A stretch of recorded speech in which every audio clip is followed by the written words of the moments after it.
নওগাঁয় জামাত বিএনপির সংঘর্ষে আহত ১০।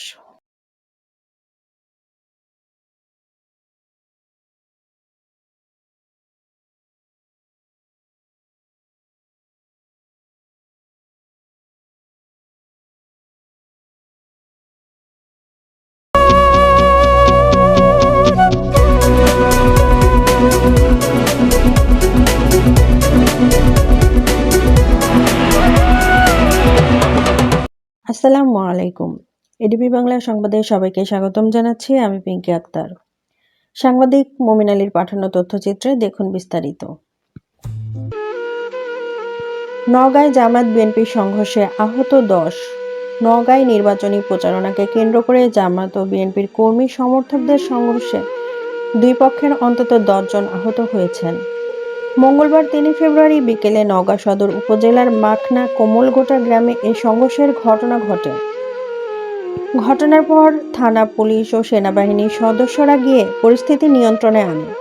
এ ঘটনায় আহত হয়ে জামাতের ৪ জন এবং বিএনপির একজন কর্মী নওগাঁ ২৫০ শয্যা জেনারেল হাসপাতালে ভর্তি হয়েছেন। বাকিরা স্থানীয় স্বাস্থ্য কমপ্লেক্সে চিকিৎসা নিয়েছেন।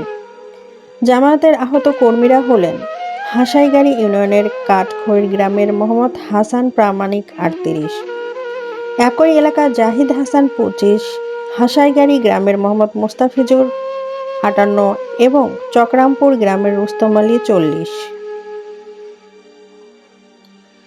হাসপাতালে ভর্তি আহত বিএনপি কর্মীর নাম রাকিব হাসান ২০, তার বাড়ি হাসাইগাড়ি ইউনিয়নের গুপাই গ্রামে। স্থানীয় ও নেতাকর্মী সূত্রে জানা যায়, প্রচারণার অংশ হিসেবে জামাতের প্রার্থী আসম সায়েম সদর উপজেলার হাসাইগাড়ি ইউনিয়নের মাখনা কোমলগোটা গ্রামে যান। সেখানে জামায়াতের কর্মী শহীদ মোল্লার বাড়িতে দুপুরের খাবারের আয়োজন করা হয়েছিল। ওই এলাকায় নির্বাচনী প্রচারণা শেষে নওগাঁ ৫ সদর আসনের জামায়াত প্রার্থী আসম সায়েম সহ কর্মী সমর্থকরা অপেক্ষা করছিল। এ সময় গুপাই গ্রামের বিএনপির কর্মী সমর্থকরা তাদের খাবারের ভিডিও ধারণ করে। জামাতের সমর্থকরা ভিডিও ধারণে বাধা দিলে দুই পক্ষের মধ্যে বাকবিতণ্ডা হয়। এক পর্যায়ে তাদের মধ্যে হাতাহাতির ঘটনা ঘটে।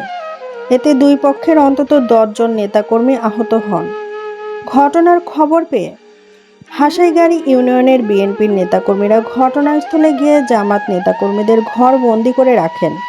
পরে থানা, পুলিশ ও সেনাবাহিনী গিয়ে তাদের উদ্ধার করেন।